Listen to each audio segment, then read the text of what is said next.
সাৱধান, আপোনাৰ সন্তানে অনলাইন গেম খেলে নেকি? অনলাইন গেম খেলি শেষ হ'ল এটি সম্ভাৱনাৰ। হেৰুৱালে অৰুণোদয়ৰ ধন। চেক কৰিবলৈ যাওঁ, পইচা নাথাকে একাউণ্টত। মোৰ মোবাইলটো পায়, মই আকৌ সেইবোৰ খেলি থাকে বুলি নাজানো নহয়। অনলাইনত সেইবোৰ কিবা প্ৰশ্ন দিয়ে বুলি কয় আৰু সেইটো দিছে বুলিয়ে ভাবোঁ, পৰীক্ষা ওচৰ হৈছে। আপোনাৰ সন্তানক যদি মোবাইল দিছে, আজিয়েই নজৰ দিয়ক। মোবাইলৰ অনলাইন গেমৰ ভয়াৱহতা দেখা গ'ল মৰাণৰ খোৱাঙৰ বাহনী পথাৰ গাঁৱত। অনলাইন গেমেই কাল হ'ল এজন ছাত্ৰৰ বাবে। অনলাইন গেম খেলি সকলো হেৰুৱাই চৰম পন্থা বাছি ল'ব লগা হ'ল উত্তল গগৈ নামৰ ছাত্ৰজনে।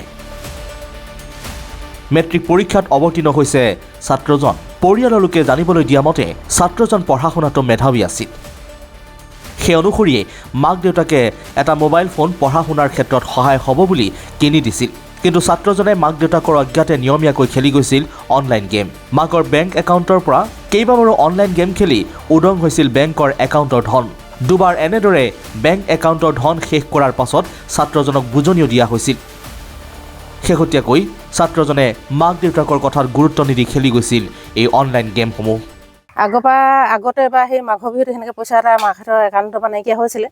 তেতিয়া তাক মানে খেলিবলৈ সতৰ্ক কৰিছিলে মাকে। আজিকালি আকৌ প্ৰশ্ন কাকতবোৰ হেৰিয়তে আহে নহয়, মোবাইলতে দিয়ে যে, সেই খন্তে খন্তে এৰি দিয়ে। সি মাকে ভাবে পঢ়ে, সি মোবাইলটো চাই থাকে, গম নাপালে। শেহতীয়াকৈ মাকৰ অৰুণোদয়ৰ আঁচনিৰ ৯,০০০ টকাৰ অনলাইন গেম খেলি হেৰুৱালে ছাত্ৰজনে। অৱশেষত ছাত্ৰজনে ধন হেৰুৱাই নিজৰ ভুলৰ কথা ভাবি এই পন্থা হাতত লয়। ছাত্ৰজনে ইতিমধ্যে পিতৃ মাতৃৰ বাবে এখন টোকাও লিখি থৈ যায়। এনেকুৱা ধৰণৰ ঘটনা ভৱিষ্যত দিনত হ'ব নালাগে। এটা খুব দুখীয়া মানে দৰিদ্ৰ পৰিয়ালৰ ব্যক্তি ঘৰৰ একমাত্ৰ ল'ৰা আজি মাতৃৰ পিতৃৰ বুকু উদং কৰি ইয়াৰ পৰা আঁতৰি গৈছে। এইটো এটা মানে সমাজৰ কাৰণে এটা ভবাই তোলা ঘটনা। চৰকাৰেও কিছু দিশত মানে ইয়াৰ গুৰুত্ব আৰোপ কৰাৰ প্ৰয়োজন আছে। অনলাইন গেমটো বেন কৰাৰ প্ৰয়োজন আছে। সকলো দিশতে যেতিয়া চৰকাৰে এটা মানে হস্তক্ষেপ গ্ৰহণ কৰে, আচলতে অনলাইন গেমৰ ক্ষেত্ৰতো অকণমান মানে যিটো এইটো এটা চাইবাৰ ক্ৰাইম বুলি ক'লেও বেয়া নহয়। তেনেকুৱা ধৰণৰ ব্যৱস্থাটো কৰাৰ প্ৰয়োজন আছে বুলি মই অনুভৱ কৰোঁ এই মুহূৰ্তত।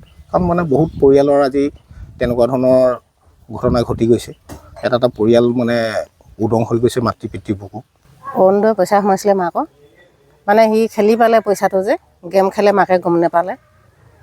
তাৰপৰা হেৰি কিলো মাকহঁতে উলিয়াবলৈ গ'ল যে পইচা, সি জানচা পইচাটো নাপাব, দেউতাকে মাৰিব বা বুলি ভয়ত মানে এইটো পথ বাছি ল'লে। ঘৰত কোনো মানুহ নাছিলে, এনেই একো হাই কাজিয়া একো নাই। ল'ৰাটোও ভাল, পঢ়া শুনাটো ভাল আছিলে। আগতে এতিয়া মাঘৰ বিহুত এতিয়া মাঘৰ বিহুত 11,000 পঠিয়ালে, আকৌ এবাৰ 7,000, এইবাৰ আকৌ মাকে পাইছিলে 9,000, সেই 9,000ও নাই।